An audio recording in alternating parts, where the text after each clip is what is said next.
Welcome to We Are the BYC. I'm Dawn, the human behind the Instagram account at Baby Yoda SD, inviting you to join us for a delightful journey into the heart of the Baby Yoda community.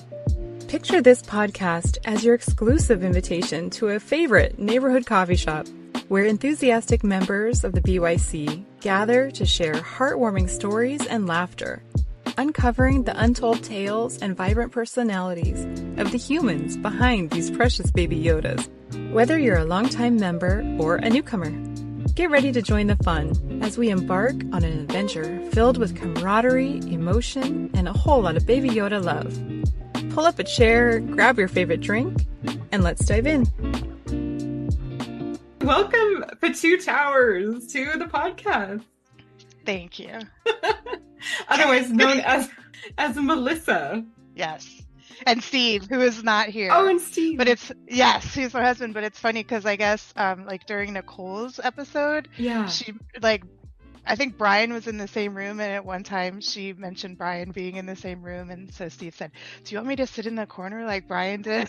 No, that's okay. You're good. I mean, I was hoping that Brian would talk too, because he's a very big part of the account, but he didn't. Yeah. He didn't say a thing, but I could hear him kind of chuckle now and then. Okay, so can you share a little bit about your background? Yes. I will do that, Dawn. I'm surprised you asked. No. I know.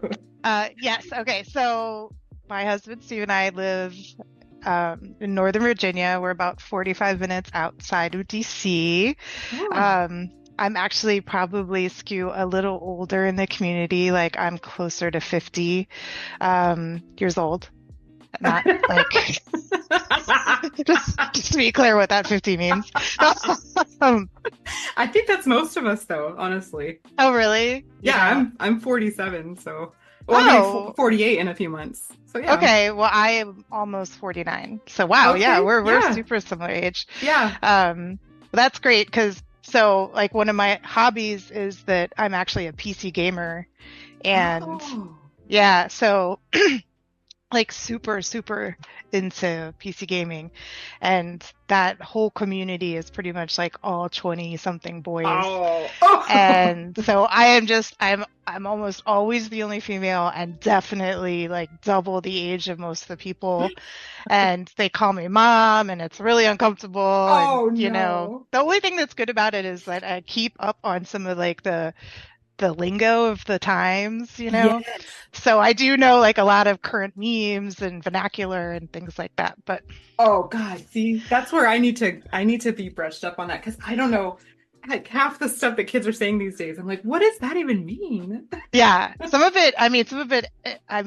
Yes, their humor is really, really hard to understand, especially the people kids around the age of 15 that I still don't understand it. It's just too hard.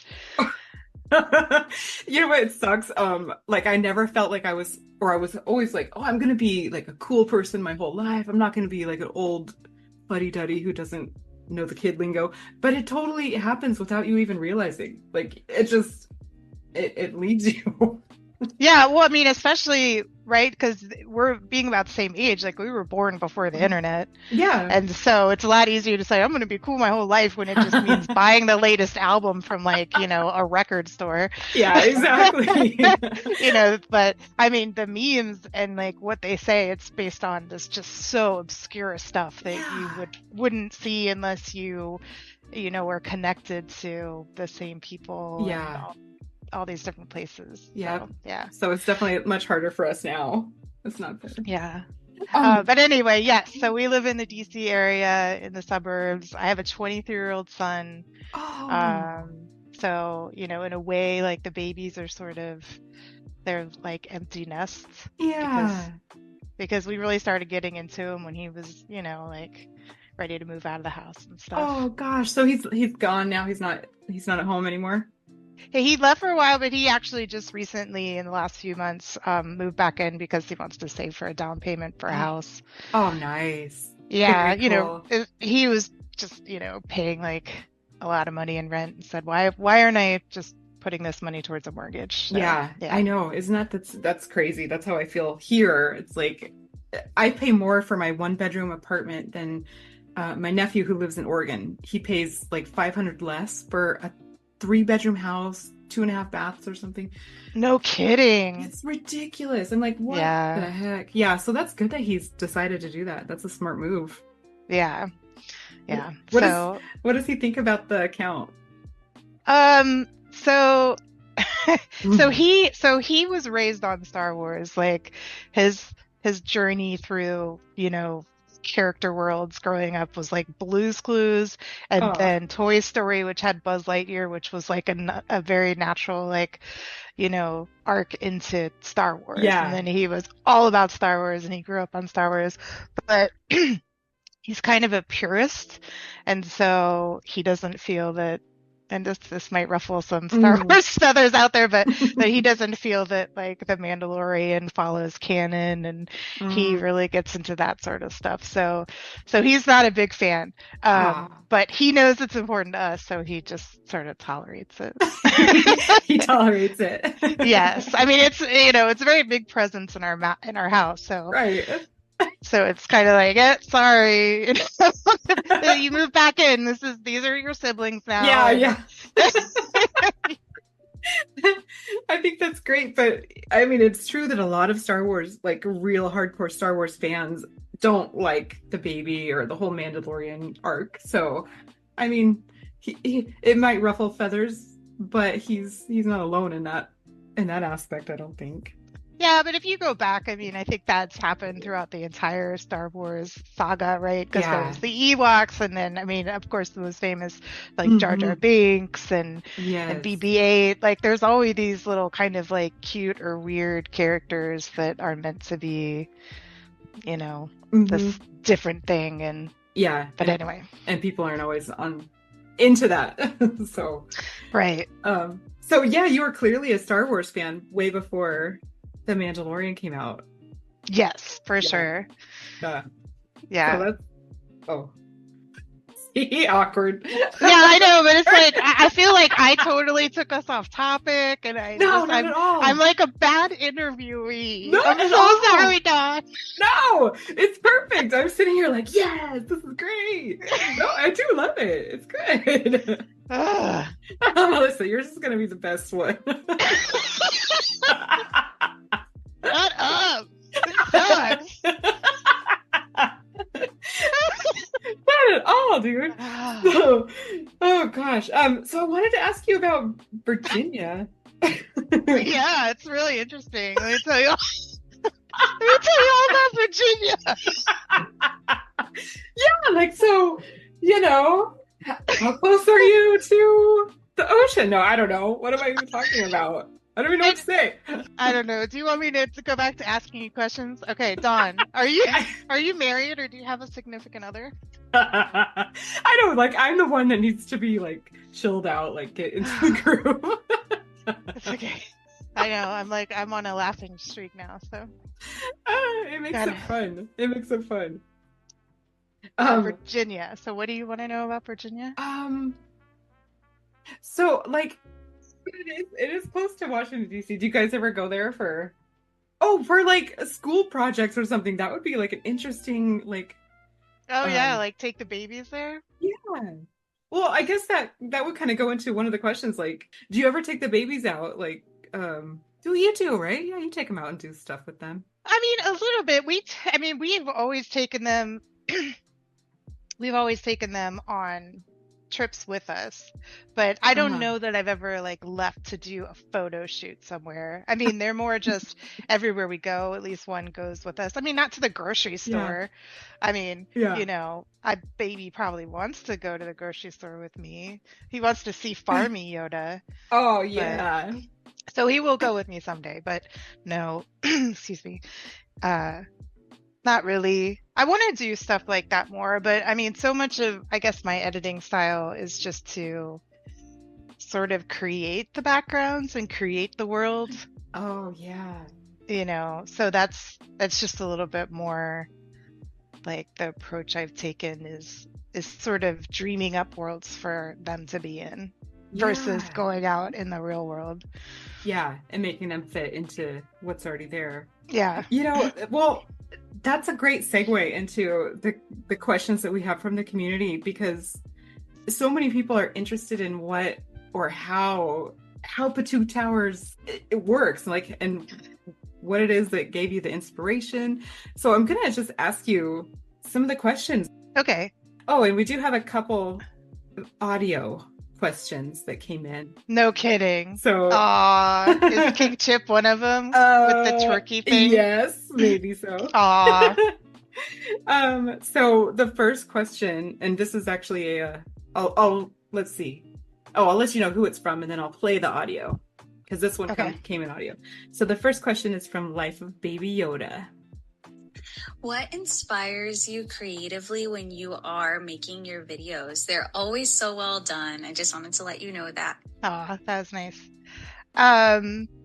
So I mean, honestly, it's interesting that it's Nicole that asked that question, because most of it's just inspired by her homework. That is, Wow. well, teacher Charlie's homework. Yeah.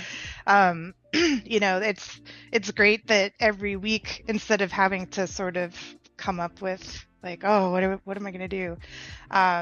There's some topic that I could just I try to just sit and ponder on it and think about like how it can be unique. But yeah, I mean, if you look at our account, it's almost all homework.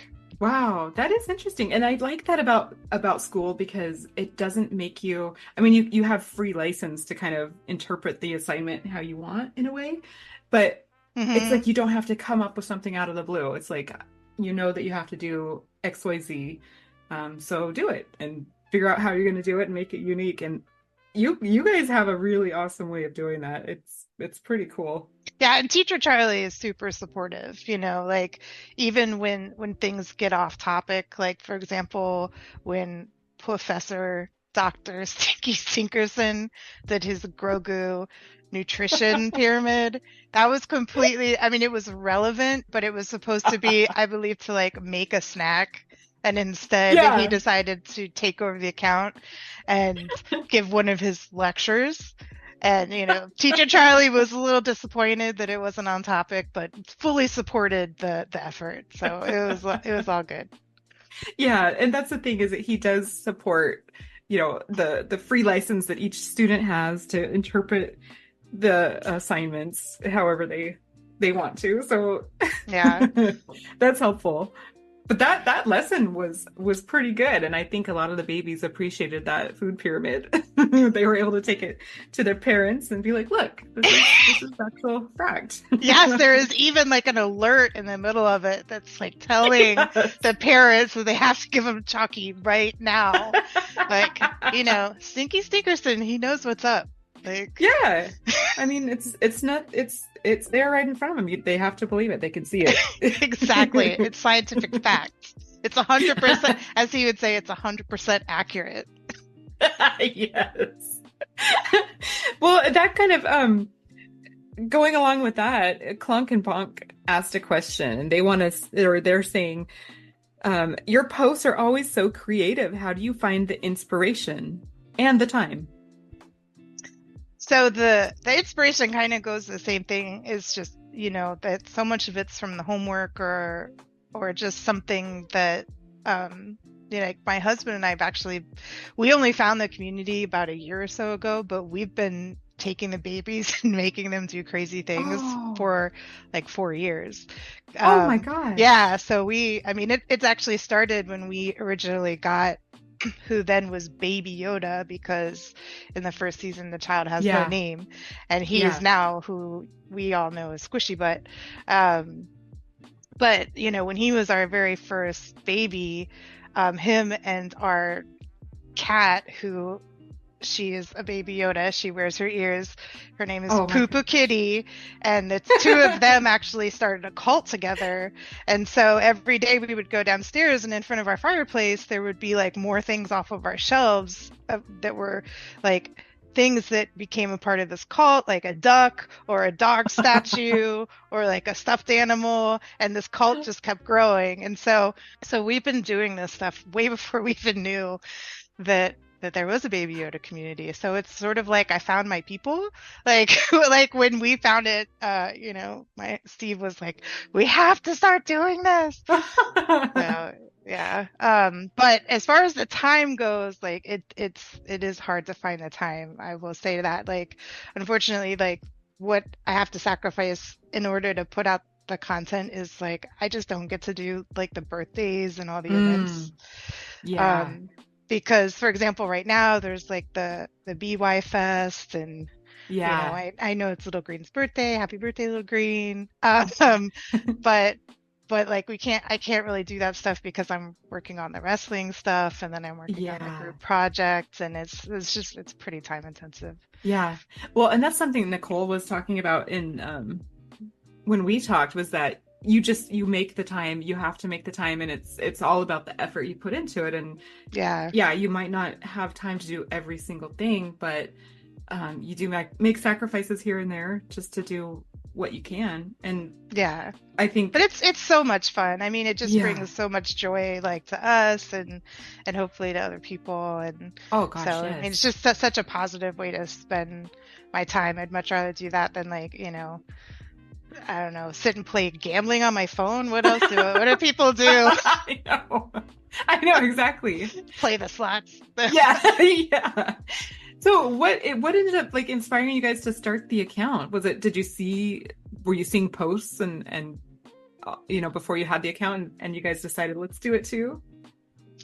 Yeah, so we didn't know anything about it. So my husband and I are both former internet career people. Like we both worked in the technology field. He still semi works in the technology field. I was an executive at a web design and development company, and that was during the time when social media, before and during the time that like social media was literally invented, and when smartphones first came out.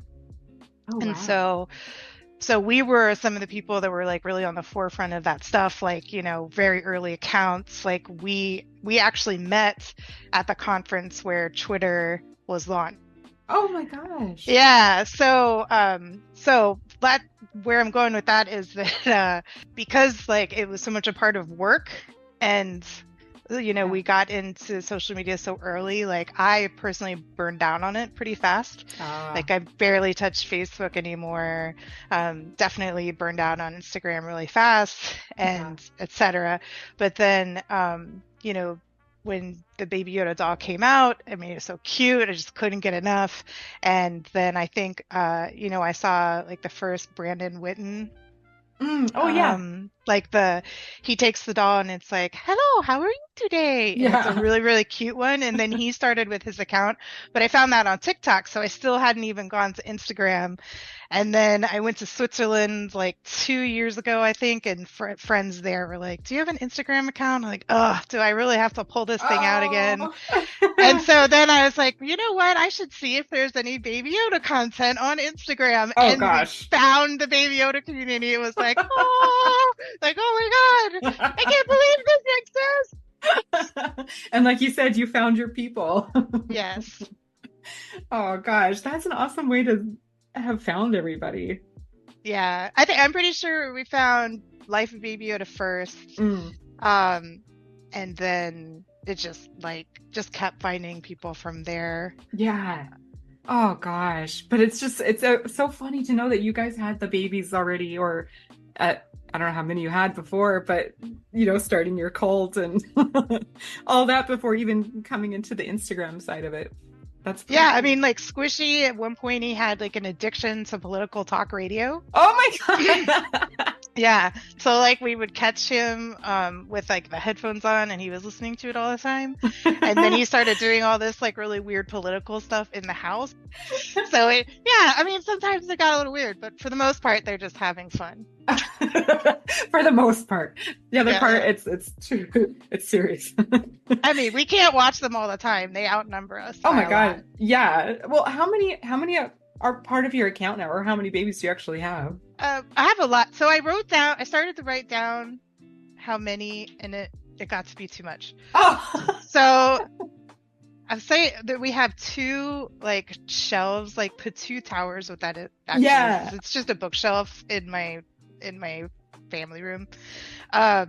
And we got a little plaque to put on it that says Patu Towers. That and is then so cute. and then there's my son's old room that he moved out of. That's the second room. And that has another bookshelf, and that's actually where I film. And so there's two bookshelves that are pretty much full of babies, but of the core babies, there's about 17, I think. Oh my God, I had no idea. And then I think that in addition to that 17, there's probably like another 8 that kind of come in and out, but aren't. But I want to say that those 17, all of them have been on the account, like have had some kind of content. Oh my gosh. And they all, I'm sure, have their own name. I won't make you list all their names out unless you want to, but I'm sure they all have their own names, their own personalities. They definitely do. And that was, again, like one of the things I've just loved about this podcast is, one, because we are new, like it's just been so great to really learn a lot of the history of the community, because you guys have been doing this for about 4 years. But it's just so nice to hear the history, but also just hearing people talk about how they, the babies really, they tell us what their personalities are. And that's 1,000% true. Like, no idea that Stinky Stinkerson was going to become a doctor and a professor and like just total academic. Have no idea where that even came from. Yep. That guy, he's the one with the mustache, and he definitely gave himself his own name, and like he loves to say pants are optional. He wants to open an Italian restaurant. Oh my God.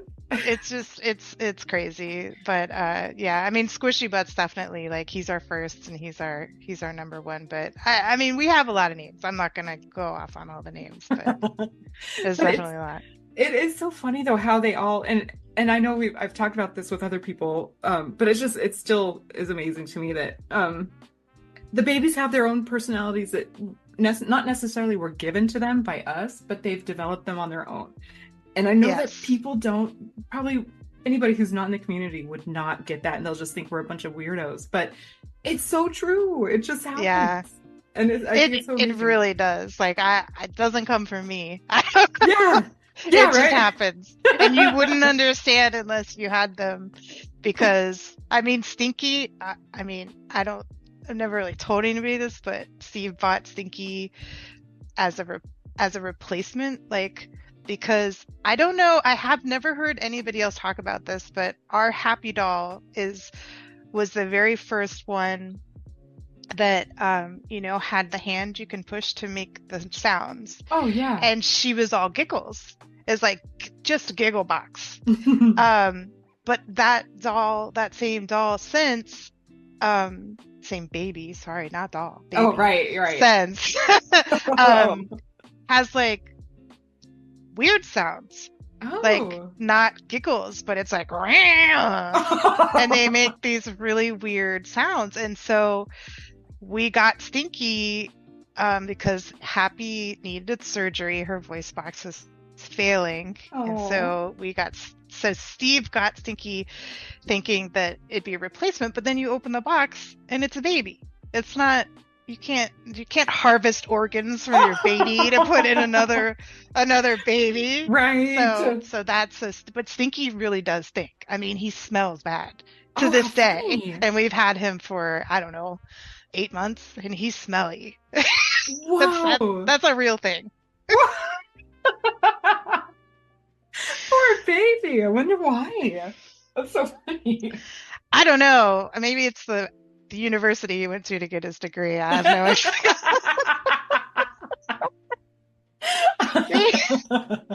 I don't know, but he smells like the inside of an auto shop.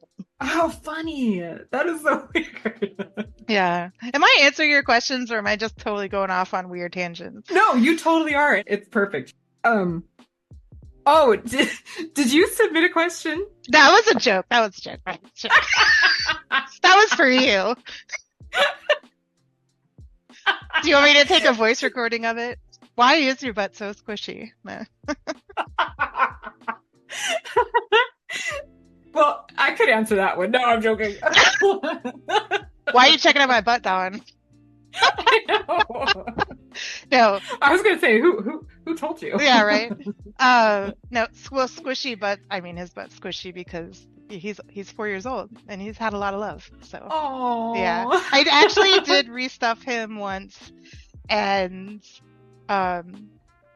it was a little weird because it was like he sort of became different. Like he wasn't quite him, but he's back to being super squishy now. But I might restuff him because of the wrestling match that's happening right now. You know, like we'll have to see. I'm not sure what powers he's gonna get in this now that he's Wolverine, but he has to reveal them to me. I like the idea of the claws coming out of his butt. Yeah, you know, I don't know what his final form is going to be. I think that's very likely. I mean, with the name like Wolverine, but you know, I don't know. It depends. Like Trooper might take him down in the first match, and we'll never know.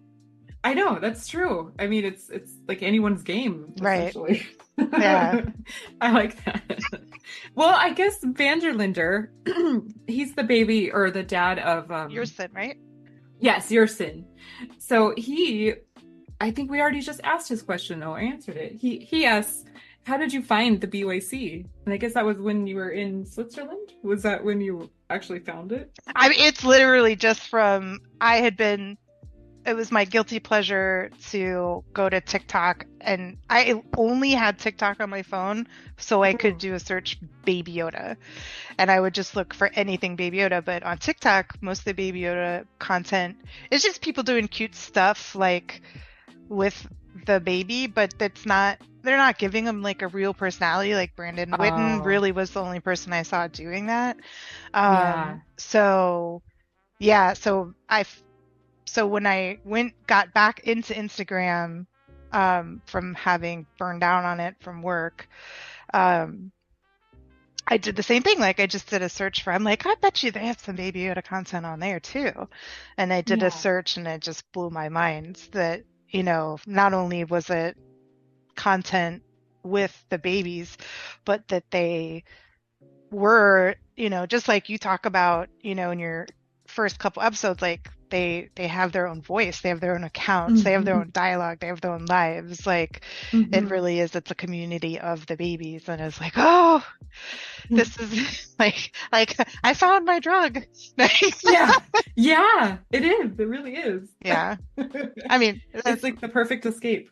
Exactly, definitely a guilty pleasure, and you know, just a fun way to spend your time. Yeah, I mean, you could be doing a lot worse, I think, or we could be doing a lot worse.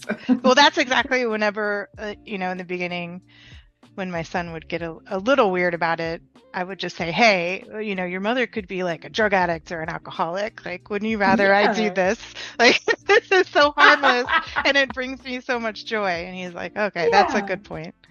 It's true. Does he have any friends that know about it? Or does he kind of keep that? Yeah, I mean, his girlfriend. Yeah, his girlfriend definitely. Yeah. She likes it. She gets a kick out of it, definitely more than him. Like, you know, even before we started it, we would show her some of the cool stuff from the BYC whenever she was willing to look. Like the movie that the Nuggie, the Yabu, Return of Yabu. Oh my gosh, yes. Yeah, like we showed her that, and she definitely, like, she actually has a pretty big account on TikTok. Like she does her own content there, and so she has an appreciation for like how much time it all takes. And yeah, that's the thing. I don't think you know, most people realize what is involved with the production of the videos, or even just the pictures. Well, and engaging with the audience too. That's a lot of time, you know, because I really like to make sure to I try to thoughtfully answer everybody who takes the time to, you know, leave a comment or whatever. And that takes a lot of time too. It does. Yes. It's like almost like a part-time job running these accounts and doing that engagement. Well, Baby Yoda Peanut had a good question. So we're kind of along the lines of that. They ask, where did you gain your editing skills or get your inspiration from? Your videos are always so special. It was really nice to see. That's very nice of them to say, and it was a huge compliment when people were asking, when babies were asking questions like that, because I have zero skills and Are you zero kidding? background and Oh my like God. none. I have no, like, I literally just started um playing on my iPad when I joined when we joined the BYC, Yeah. and just, I just looked for different apps that and I tried CapCut and I tried a few other ones, and um just found one, and I yeah, I'm just that kind of person that if I if I get a new toy, I have to push every button and figure out how Uh, it works. And so yeah. it was really just about like committing to one piece of software and clicking every single button in it and figuring out what I could do. And it's even, having started it, I think we started the account in like August. I'm still learning stuff every time I put out a new video. Like, but yeah, I have no background. I've never done a creative thing in my life. I have Wow. no background in video editing, or it's all That's just crazy. figuring it out whenever I'm like Yeah. somebody. Well, mostly I have to say, like, Steve, he definitely inspires me to figure out new ways to do things, because in our content, like, I mean, most of it's from me. Like, I have the idea and I do the editing, but he has this great imagination, and he'll want to add like just a little something extra that really takes it up a notch, and I have to figure out how to do it, and that's a challenge. Like, talking about like the nutrition pyramid, like, he's the one who wanted to have Stinky with chocolate all over his face, like waving the chocolate bar in front of the camera. And, like in the Beastie Babies video, there's a close up of the baby, like, actually doing a turntable, like he's a DJ, and that was his idea. And his idea is just take it up a notch, and I have to figure out a way to do it. And so that really sort of makes me learn it a little bit more too. Yeah. So that is kind of a interesting, super interesting fact that you were not like, you didn't already have all of these skills and you just applied it to your account. Because when I was talking to Baby Yerson, that was his main thing about not making the videos, is he doesn't know how to do it. He doesn't know what apps to use, even the first step in trying to do it. So it's just really kind of a learning as you go situation. And and practice. I mean, that might be something where, like, being the age that I am, that like younger people might not realize like how amazing it is to have so much information that you can have at any time. So if you don't know how to do something, you just look it up and it's all right there. Yeah. And so, I mean, you can really learn how to do just about anything if you want. Yeah, that's what I've found is, I just Google everything, look it up on YouTube. It's just, everything is there for you if you want to learn how to do it. It's available. Right.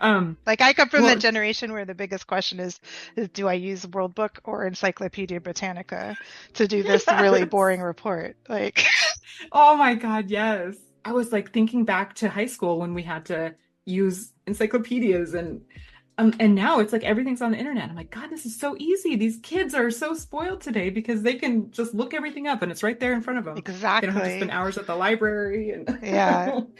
So, Daddy Loves Grogu, they wanted to know what kind of apps and software do you use for making videos? Because they love your videos. Thank you. That's so nice. Like, everybody's so nice. And that's true. So the app I use is called Video Leap. And then I use a companion app called Photo Leap, that they go together. Photo Leap is just the flat pictures, but it's really good at like taking the background out to isolate a certain image or whatever. And then Video Leap is the one where, you can add lots of layers and but I think it has the same. If I look at other, I will say I use my iPad, and that's pretty key. Like, I tried to use it on the phone and it's too big. I think things like CapCut are probably a little more suited to the phone. But That's the app I use for the most part, Yeah, CapCut. yeah. Yeah. Like, and CapCut barely. It doesn't even really work on. I have an iPad Pro, so it's pretty big, and Hmm. like with CapCut, you have to, because it's only horizontal. I'm sorry, yeah, horizontal. Sorry, no, vertical. It's only Vertical. vertical, and so you can't do it horizontally. And so Video Mm. Leap was one of the only ones that had a really good interface horizontally. But I think they all Oh, have the same things, but there's certain features that people just may not know what they are. Like it took me a really long yeah. time to figure out what keyframes are. And I Yeah. think keyframes are in all of the different apps because it's such a core feature for like video editing. But it took me a really long time. Like, I'm like, what is this thing? What does it mean? Yeah. But I finally figured out that what a keyframe is you, like if you're looking at, well, visualize it as a piece of film, you put a marker at one place in the film, and then let's say you go down 10 seconds and you put another marker, and you're just telling it what's happening between this one, marker one, and marker two. And between those two Mm. markers you can say like, well, I'm going to make it opaque. I'm going to make it, I'm actually going to move it from the left of the screen to the right of the screen. So you can say at marker one, it's all the way to the left, and at marker two, it's all the way to the right. And that's what makes it animate. Because Oh, now, as it goes those 10 seconds, it's moving from the left of the screen to the right of the screen because you told it that's where it should be by that frame. And so yeah. that was a huge breakthrough. Um, Oh, to figure yeah. that out. Yeah. But I think they all pretty much do the same thing as far as the features. It's just that so many of them are hard to understand. Yes. Yeah, that's true. A lot of them are a lot easier, user friendly, I guess, Yeah. than other ones. If you have a lot of background or experience, you can figure it out in, this app versus that app. Whereas if you're just coming into it, like maybe Video Leap is a good one, or I know a lot of people use, oh, what's that one? One Shot or InShot.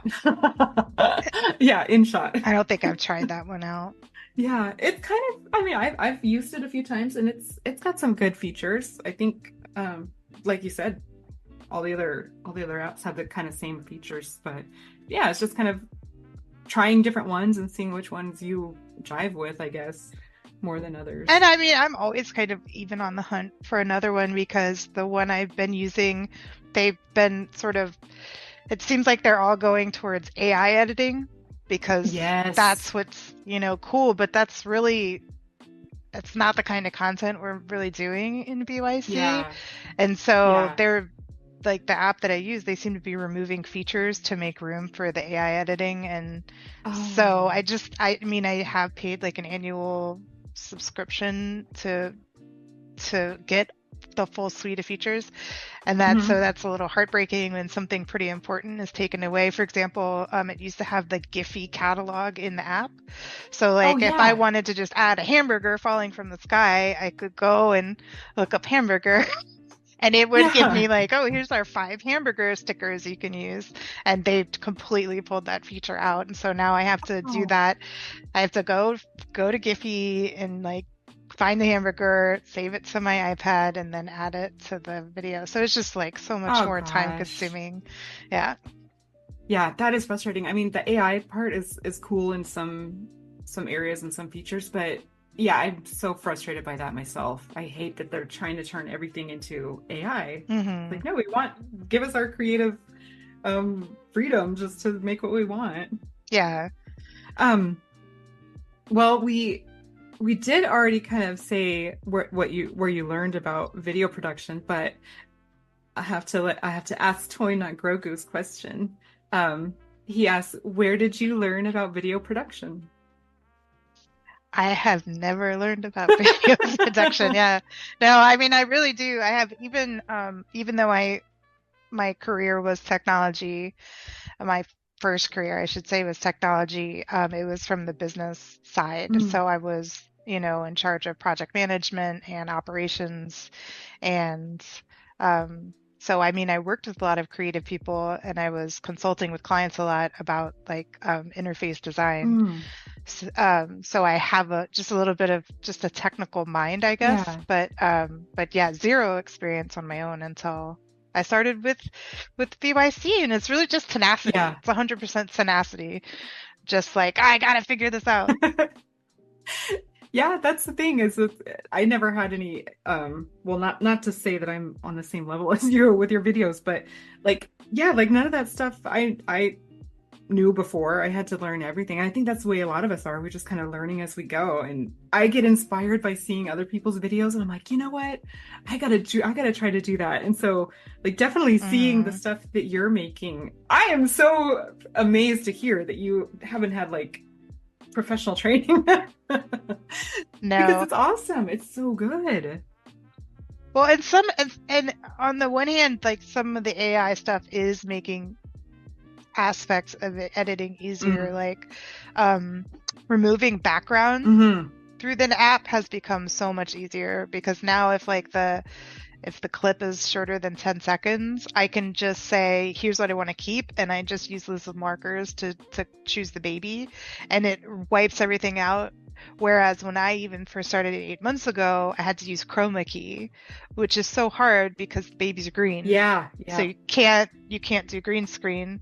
And so I was using a red sheet that I had, and even that, it's like if there's anything else red, then forget about it. Yeah. So that's, and then also like, you know, the feature of being able to just remove something has like, so if I'm using a string or something, I can just zoom in on it and remove it, and it just magically disappears. And I think that's all actually AI features. They don't call it AI features in the app, but it is like an AI behind the scenes that's doing that. Oh gosh, that's cool. I didn't know that was a thing. That's pretty pretty detailed. Okay, so yeah, that part. I mean, if anybody ever wants to know how I did something, I'm always happy to help. Like I'll geek out on this stuff. Oh, nice. Okay, now you're gonna be full of DMs with how did you do this? How did you do that? So Baby Yule 20 wants to know, where do you get such good ideas for your movies? Yeah, I mean, mostly homework.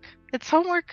Yeah, it's I think, and I'm wondering if they mean like the ideas of how, okay, like for example, the Beastie Babies.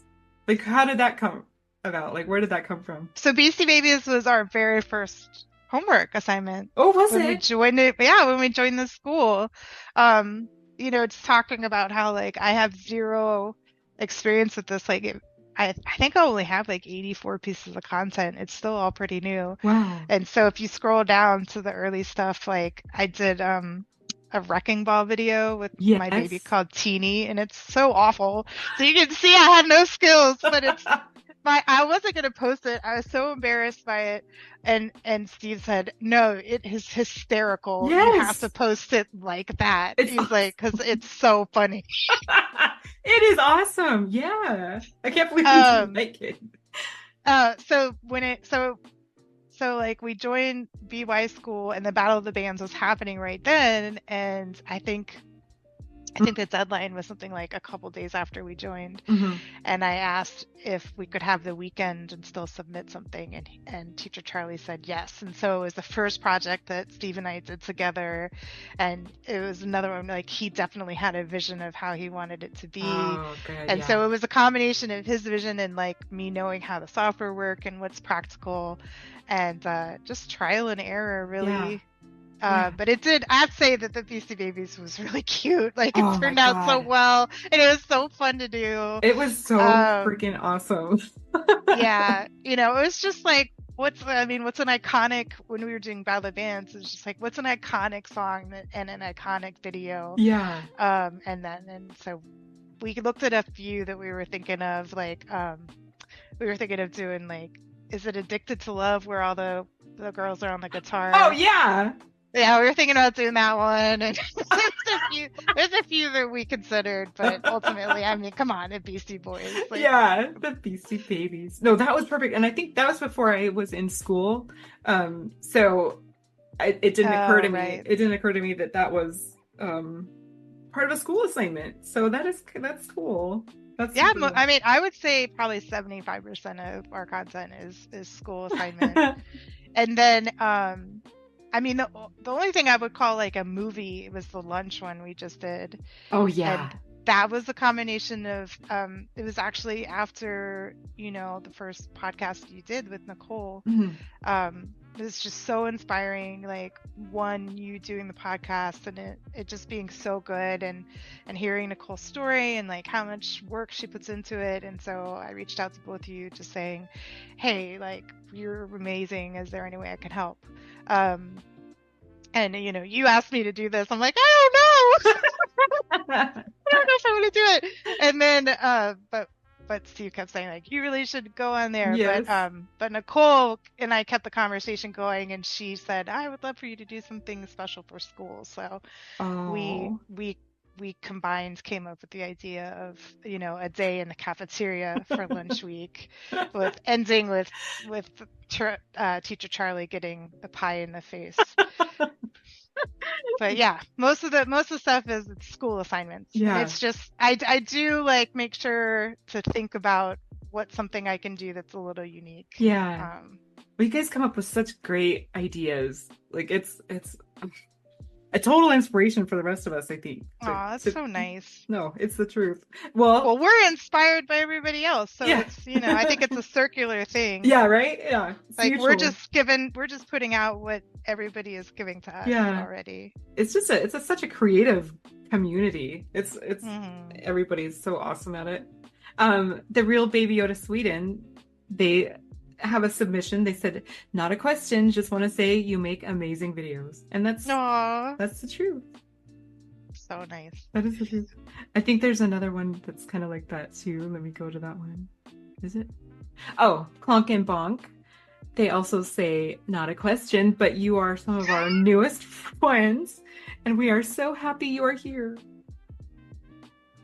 That's so nice. I mean, we know that we are the newest, and it's honestly like part of the reason I didn't really want to do the podcast because there's just so many people I want to hear from, and it didn't feel like it was my turn. Oh gosh.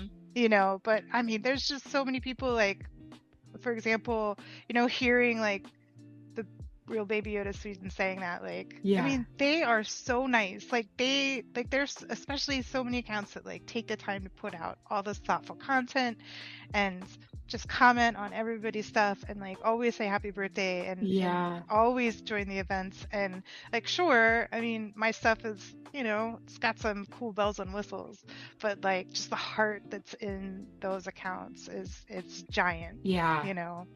And so it's really nice to hear, like, Clonk and Bonk is another one, like, that's just so sweet. Yeah, well, it's true, Melissa. I know you feel like you guys are new and don't deserve like a spotlight or special attention, but no, you guys you're amazing. Like, just Thank you. Not only the content and the way you're putting content out and the creativity behind it, but just the way you guys engage with everybody. It's deserving of accolades itself. You guys are really really engaging with your audience, and you're commenting and stuff, so I think that's really great. You deserve all of that. Well, the world is so always just messy. And so, the BYC is this like bubble of positivity and kindness. And so, I see it as like, anytime you come across that, you need to tend to it and care for it, and that helps. Hopefully it grows other places. Yeah, exactly. Kind of like a pay it forward situation. Yes, exactly. Okay, we have another question from Grogstergram. This is an audio question they submitted. Okay. Here. Hi, Patty Towers. This is for Squishy Bot. Will you be doing any twerking classes for the rest of us? We want to learn, especially King Chip. I mean, I think Squishy would be more than happy to give twerking classes. And I mean, he's literally looking at me right now and he's like, why haven't we done that already? And he's giving me some side eye. And so, yeah, I think that's probably going to have to be in the works now. But yeah, Squishy, he's a crazy dancer. He never stops dancing. Like seriously, like it'll be the end credits for like a zombie show when he starts dancing to the end credits. So it just never stops. It's just innate. He's innately a dancer. Yes. Well, and the squishier his butt gets, the easier it is to twerk. So oh, that's the key to twerking his squishy butt. Exactly. Oh, well, that answers maybe Grogu Little Green's question, because they asked, how does squishy butt dance like that? Oh, well, you know what? Grogu Little Green just put out a video for Warp Wednesday that had some quality twerking. Oh. Squishy definitely approved. So, you know, I mean, Squishy might do, he might do his, okay, he's looking at me like, yes, I'm definitely, there's no might, I'm definitely doing a how-to video. But yeah, so it's coming. But Little Green definitely knows what's up. I just want to say that. Perfect. Well, actually, I'm looking forward to the how-to video, because I've tried to learn how to twerk. Like, literally, I can't do it. I think it's my age or something, but I don't know. I mean, I think it helps that they're all butt. I mean, he's all butt. He doesn't even have legs. So, like, he's not going to have any issues with, like, his knees hurting or, like, not having a strong enough core. Like, he's all butt. Okay, that's the key. That's so cute. Okay, Blur's Days with Baby Yoda asks, is there a particular lesson you learned that you would like to pass on to the BYC? Well, I saw that question, and I actually had this conversation with who ate our snacky snacks yesterday. Oh. And, you know, we're just kind of talking about, like, being positive and, you know, how to live your life. And there's this book called The Four Agreements. Have you ever heard of it? Yes. I've never read that, but I've heard of it. So I'm going to actually just read them really quick, but it's a really small book, but anybody can just look up and you can get the synopsis, and that's enough. But there are agreements that you make with yourself to, like, have a higher quality of life. And one is to be impeccable with your word. So, you know, if you're going to say something, then be as honest as you can, right? Like, it doesn't help anybody when you're not honest. And then 2 is to not take anything personally, because like if somebody is saying something and you think it's personal, it's probably almost always has more to do with them than it does with you. Mm-hmm. So you should really think about where they're coming from, more about making it about yourself. Yeah. And then don't make assumptions, because, like, when you assume something, then you are putting, like, you're projecting yourself onto that situation or that person. And again, that's their life experience is completely different than your life experience. Yeah. And then the 4th one is just always, whatever you do, always do your best. And so, like, when I found that, gosh, I want to say like 20 years ago or so, like, that's really, really simple, but it can really apply to almost anything. Yeah. Like, any confrontation, any situation. If you just sort of make those agreements with yourself, then it just makes life lighter. Yeah. You just don't carry the same amount of burdens. And then just like my two like personal philosophies are just to always be kind. Like, it's so much easier to be kind even when you're in a bad mood. You gotta make an effort to be kind. I remember during the Yersin interview, you know, he said the same thing. Like, it's so true. And then the last one that's for me is just to there's always something to learn, right? Like, no matter what you're doing, you can probably learn something new. And so I just really try to, like, approach life from a perspective of, like, constantly learning. Those are some really great lessons. It's a lot. Sorry. I feel like I just, like, was on a soapbox for a little bit, so you can just throw that away if you want. I'd probably feel better if you did. Dude, I feel like I want to cry, and I'm trying not to. So I'm not throwing it away. It's awesome. Oh my God. I really want to read that book now. It's really good. I mean, but that's one of the things, like, I remember, like, I think I was telling Nicole that that lunch video took about 40 hours to produce over the course of, like, a month. And, her response was like, oh, wow, you must really love the BYC. And it's like, I do really love the BYC, like, because it's so positive. Like, there's so much positivity and kindness and, just appreciating, like, the good things of life, whether it's like for the Spring Fest or the Baby Yoda Fest, it's like flowers, just appreciate the flowers. Let's appreciate each other, like, and so it's nice to find that. Yeah. Anyway, I'm done. My gosh, I really don't like talking about myself this much, Dawn. I'm sorry that I'm making you, but it's beautiful. Can I ask you more questions? Come on. Yeah, but let me stop crying because now I feel stupid. Aww. Oh, that was really great. I swear to God, dude, like all 4 of those agreements I need to employ in my own everyday life. It's a really, really short book, and it especially the don't take things personally is a huge one, because if you like, it's so much a part of who I am now that like I don't even think about it anymore. But if you're ever like, I just I especially because even though I'm introverted, I actually have this really big personality, and so those two things kind of conflict. So if I'm in a room, I have this big personality, and other people might get kind of like abrasive with me or want to have a conflict with me, and my introversion is in the meantime inside of me. I feel like horrible. I'm having like horrible anxiety. And so that really helped to not take things personally, because if somebody's being like that towards me, like if somebody's being kind of confrontational for whatever reason, most likely it has nothing to do with me. It's because they wanted to be the center of attention, or they're having a bad day, or, they don't like how I smell, or anything. Like, whatever it is, I can't control it. I can't control how they feel or what they're thinking. All I can do is what the 4th one is just always be my best self. And that's all I can do. Yep, so. You can't control anybody else and what they're thinking, what they're doing. So yeah, that's a good lesson. So have you met any friends in person or friends? No. And this is awful for me to say, but when we first got involved, I was like, oh wow, these people meet each other. I'm not doing that. Like, there's no way I'm doing that.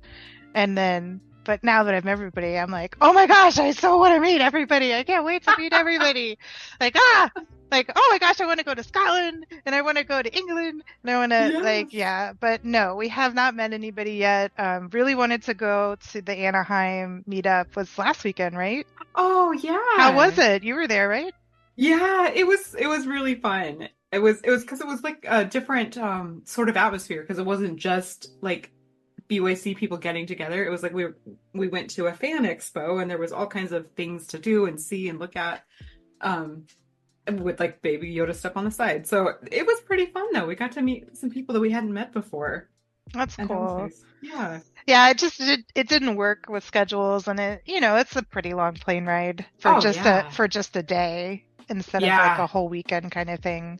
And the Halifax one, kind of looked into it. It's also pretty far away, but I think there's a meetup in September in New Jersey, I want to say.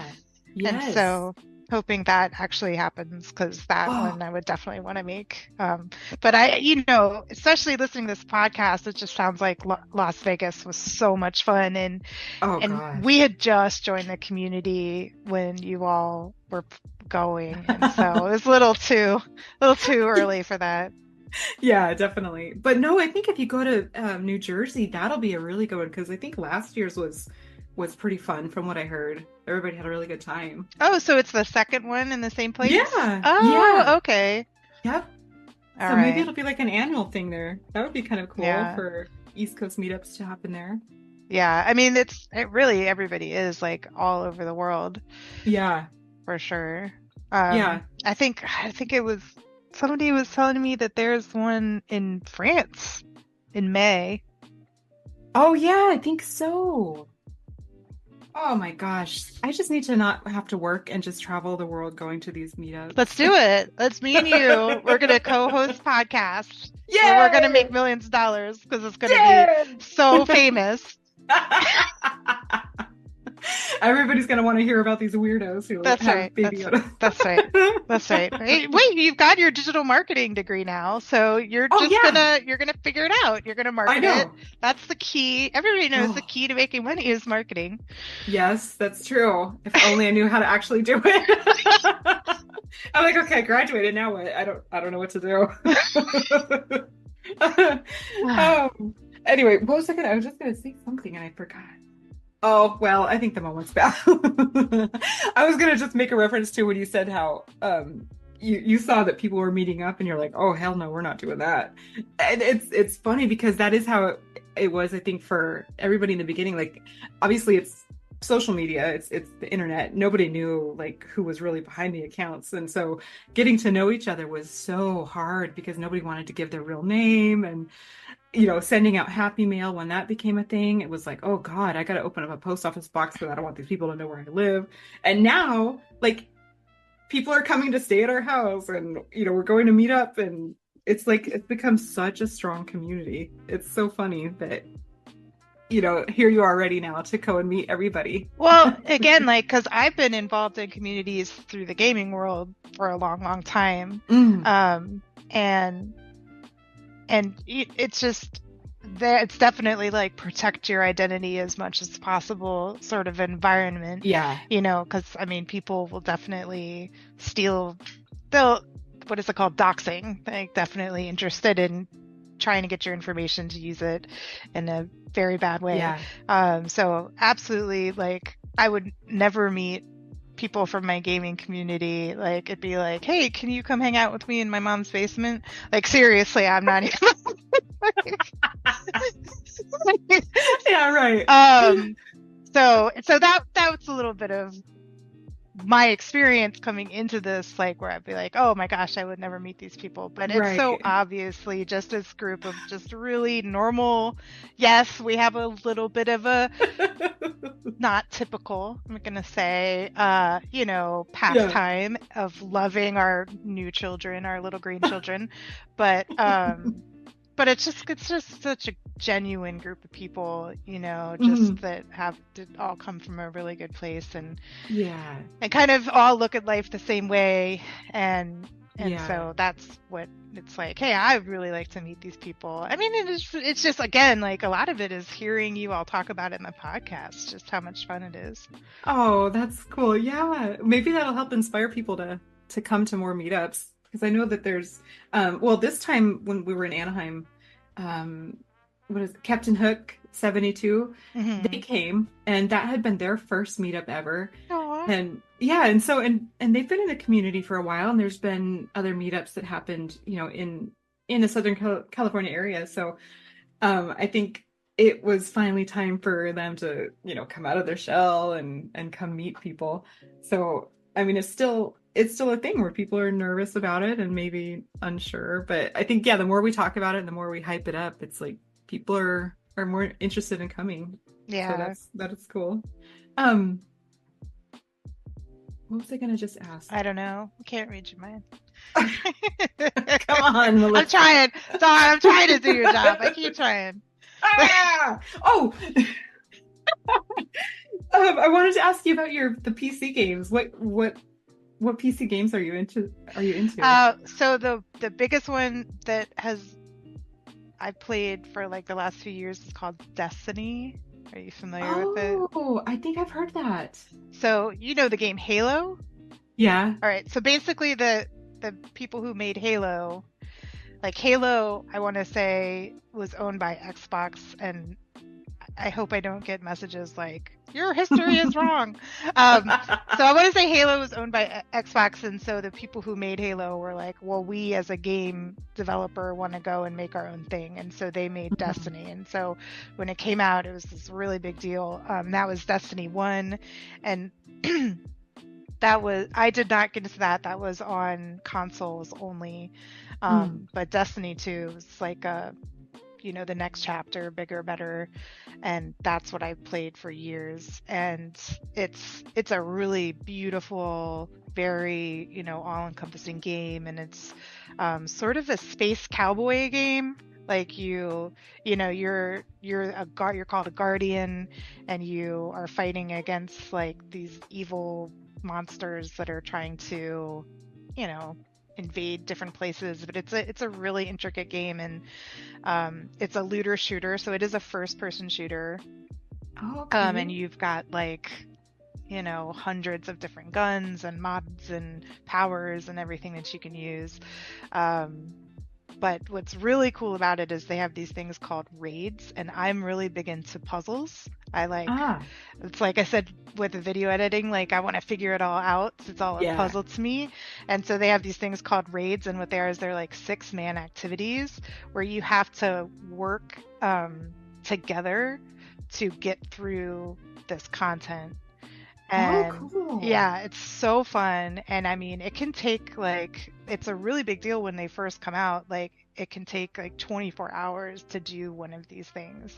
And you really have to work together, like in very simplistic terms, like maybe I'll be holding like a power ball and like you're on the other side of a wall and I have to tell you what colors it's changing on this power ball, and on the other side of the wall you have to like push buttons, and so but all 6 of you are doing something at the same time, so it's this game of like coordination and communication and interacting with the environment. And that's cool. I'm super geeking out, so I'll stop.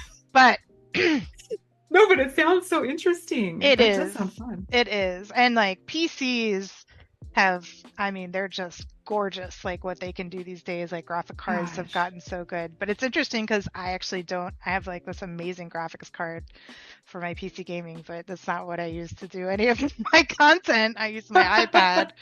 So, you know, it's just because I'm taking the video with my iPhone and it's just too much of a pain to like transfer it to my PC. Like, it just shows up instantly through the cloud on my iPad. Yeah. So God, that sounds so cool. Now I feel like I never really got into PC gaming. My gaming experience kind of ended when like Xbox and PlayStation came out with their new I'll say they're new controllers, but they've been around for 20 years. Oh my goodness. Like when? Okay, like what did you used to play? Okay, so my game of choice was always on PlayStation 2. No. Nintendo 2. Oh my goodness. How far back? Are we talking like Duck Hunt? Super Nintendo. Yeah, Duck Hunt, Super Mario. Like that was my level of gaming, and I've tried like since then to get into, I just can't do the dang controller, but maybe on PC I could do that. It's just something with the hand-eye coordination with my thumbs on those dang controllers. I just can't do it. Yeah, on PC you're just using keys. I mean, I actually still use a controller because I've been using a controller my whole life. And so again, like those, you know, 20-something boys that I'm playing with, they're like, I can't believe you use a controller. And then they say, but you're still pretty good. Because I do clean the floor with them. I'm not gonna lie. Like, not all of them, but most of them. I'm pretty good. Good. I'm just gonna say. Anyway, but I've always played with the controller, and so for me, I can play with the mouse and keyboard, but it's hard. Yeah, but I'm pretty much like a nerd. Like, you know, like I love sci-fi and fantasy and paranormal. I'm really into gaming and puzzles, and you know, my husband is definitely the cool one of the two of us. Oh, but that's a good pairing, though. Whatever you don't have, he has, and vice versa. It's very true. We are very complementary. Yeah. So, with your account and with your babies, is there anything like really momentous or like impactful that's happened as a result of having these guys in your life? I mean, I think they'll just tell the story of like how we really fell in love with our first baby, Squishy, who again was just baby at the time. So my husband, you know, we loved the show, like, you know, sort of like as soon as Grogu at the time, who was just a child, would show on the screen, it's like, let's rewind that and watch it 10 times. Yeah. Because he is so cute. So Steve pre-ordered the doll, and Squishy arrived, and we loved it, and it was cute, and we got to know him, and his personality started to come out. And that was when COVID hit, and being an introvert, I didn't mind COVID. I was like, yeah, I have a reason to never leave the house or talk to anybody. This is awesome. Yes. But anyway, back to Squishy. So unfortunately, during that time in very early COVID, my husband's best friend that he'd grown up with his whole life was actually dying of brain cancer in Southern California. And so Steve wanted to be there and with him. And this was when nobody was flying. I mean, nobody was leaving their houses. It was very early lockdown. And so he had to fly there, and then he had to be under quarantine in a hotel, I want to say for 2 weeks, because this is before they really knew anything about like how it was spreading and how easily it spread. And then he had to stay quarantined the whole time until his friend passed. Oh, God. So I asked him to take Squishy with him, because at this point, you know, like the baby just had so much personality, and we were hugging him and loving him, and so I asked him, I said, please, you know, take him with you so he can keep you company. And so they were together in some hotel in Southern California, and you know, he you know, during the day, well, for 2 weeks it was just the two of them in this hotel while he was quarantined. And then for the next month and a half, he would go every day to be with his friend taking care of him, like while he was dying, and then coming home and like hugging Squishy. And so during that time, the way that we stayed in touch was he would send pictures of like funny things that Squishy was doing. And so I was like, oh, I want to be able to share this with you. So I went out and got, I think it was Happy. And so I started taking pictures and so that's when like we started our own little baby community, and that's how like our family started to grow. And like my husband, he travels a lot because I actually did a post on it. He's very involved in disc golf. He's like both professionally and as an athlete. So he's traveling a lot to different tournaments. And so Squishy goes with him all the time, or a baby goes with him, and he'll send me all kinds of pictures of them eating chicken nuggets, or you know, we actually, one of our little guys is a stormtrooper bobblehead named Troopy that Squishy, like when he goes and plays, he leaves Squishy in the hotel room, and so I guess one of the maids felt that he was lonely, and she left Troopy to be his best friend. And so, oh, no way. Yeah. So like we felt like your baby was lonely, and so they left, and that's how Troopy became a part of their family. Anyway, so long story short, like we call the babies our love language because it's how we stay connected when we're not together. And it all started from that really hard time during COVID. Oh my God. I tell you what, hearing these stories from people about the things that they've experienced, not because of their babies, but I guess with their babies, it really blows my mind. Like these babies are so much more than just little cute accessories. I mean, they are really a part of our lives, and you know, help facilitate so many interactions like that. That's so awesome. I don't know what it is about that. I mean, it's like you just look in their eyes, and you know, it's like just feel happy. I mean, you know, it's impossible not to. Yeah. So absolutely. Oh, I love that story. Thank you for sharing that one. Yeah. Oh, you're making me so teary-eyed this whole time. I won't make you cry anymore, Dawn, I promise. Now I'm going to tell you about how, like, I almost died and Squishy brought me back from the brink of life. What? Are you serious? No. Oh. I mean, I would believe it. I would be like... I was in a coma, and Steve brought Squishy to my bedside. And he was like, you have to make it through for the baby. And I was like, yes. And I came out of my coma. No, I mean, I think it would happen. I think that would really happen. Nothing else would bring you out, or, you know, half of us would be brought out of a coma with our babies. So. Yes. Yeah, but I'll tell you that the babies, they are Steve's babies. Like, I mean, they're also mine, but he really loves those babies. Oh God, I love it. I love it. What's something interesting about you that people in the BYC may not know? So Steve and I travel for food. Well, I mean, we travel because we like to travel, but a big part of that is like we'll travel somewhere just because there's like a destination restaurant to go to. So, for example, we went to for his 50th birthday, we went to Sweden to this restaurant called Fäviken, that's in the middle of nowhere, northern Sweden.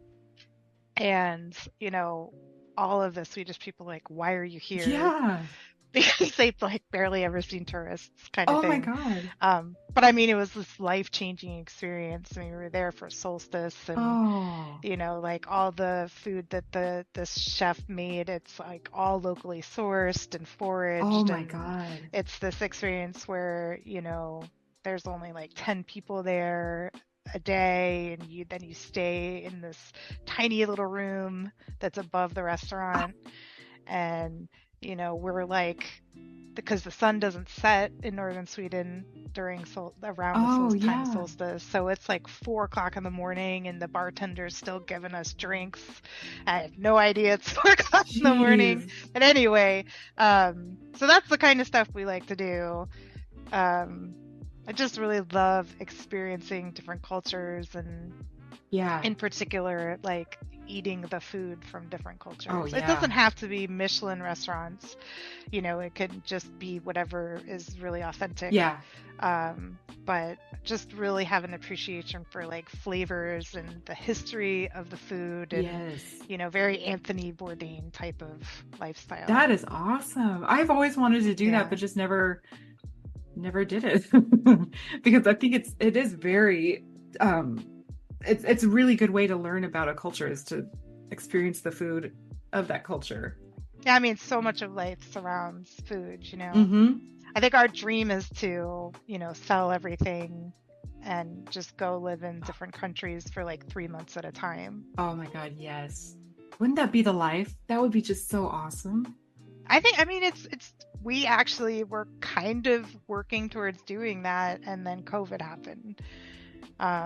So it, I don't know that we were super ready, but COVID really changed sort of the landscape as far as that, and everything's kind of pretty much back to normal now. So it's still possible, but thankfully stuff like Airbnb and you can do that sort of thing now. Yeah. I think that would be the best way to live. I dream of that. Like, I always say, when I retire, I'm going to do this, I'm going to do that. But then I think, God, why am I going to wait till I retire? Like, I need to figure out how to do that now. Well, especially with you working remotely, like you don't have to be anywhere, so you could definitely do it. Yeah, that definitely sounds like the lifestyle I need. So anything else? Is there anything else we haven't covered that we should? No, I mean, I've talked a lot, so. It's good, dude. You've been awesome. I mean, I don't think the craft brewery stuff is really all that big of a deal. Oh, no. I did want to hear about that. Unless you don't want to. No, I mean, it's really not that interesting because I don't even do it anymore. Well, we'll save it for another time. Maybe you'll come back. No, why would I do that? No, are you, are there any accounts that people are like, hey, can you reach out to this person and talk to them? Yeah. So some people have asked that, and I have kind of put out feelers, and people are like, oh yeah, that would be fun. But I wanted to actually make that a part of the podcast and say, who do you want to hear from next? Like, who should we reach out to? And then if they hear that from somebody on the podcast, maybe they'll be more willing to come on. Yeah. Because I think a lot of people are just as introverted, like they don't necessarily, or they're good online chatting back and forth, but to come out and sort of put themselves out there, they're afraid to, maybe. So yeah, true. I really wouldn't have done it, but every time a new podcast would come out, Steve would say, you really should be on there. Like, oh, okay. And so you put out another calendar thing. I'm like, I'm just gonna do it and make my husband happy. Good. Oh, I'm so glad.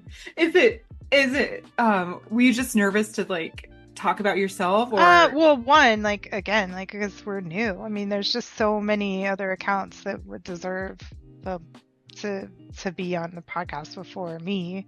Like, you know, like, who ate our snacky snacks? Like, she is so prolific in like all of the attention and love she gives to the community, and I know that there's a background there I'd love to learn about. And, you know, like Little Green and Teeny Tiny Yoda, and well, I know you did Grogster, and you know, Sleepy Tiki, who helps run school, and I mean, it's just the list goes on and on. So for me, who's been doing this since like August, it's like, I don't know.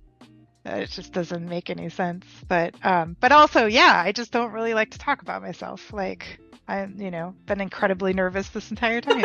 I like talking with you though, because you're such a nice person. Oh, good. Well, I hope I make it easier, because I feel just as awkward, and as you can tell, I'm not like a freaking professional by any means. So I hope that makes people feel. I hope that makes people feel like, okay, this is not as daunting as it should be or could be, I guess. Yeah. So, but I mean, I'm one of those people, I don't like to hear myself talk. I don't like to look at pictures of myself. Like, just all of that stuff makes me uncomfortable. Yes. Well, I think people are going to be so excited to hear you. They're going to be really happy that you came on. I'm going to be excited to go and watch more videos now. And now that I know who you are, and like see the people kind of behind the video now, you and Steve. See, and you'll see they're almost all homework. Like they're I think there's a few that were just like showing Christmas presents, or I think the Taylor Swift one I did because Steve is secretly a Swiftie. Oh, cute. But yeah, it's pretty much all just homework. Okay. Melissa, again, thank you so much for doing this. Thank you for doing this, and it was really nice to meet you. Yeah, you too. Well, anyway, thanks, Dawn. And if you need anything, let me know. I don't know how to hang up this app. Oh, here, leave meeting. Oh, okay, bye, Dawn. Goodbye.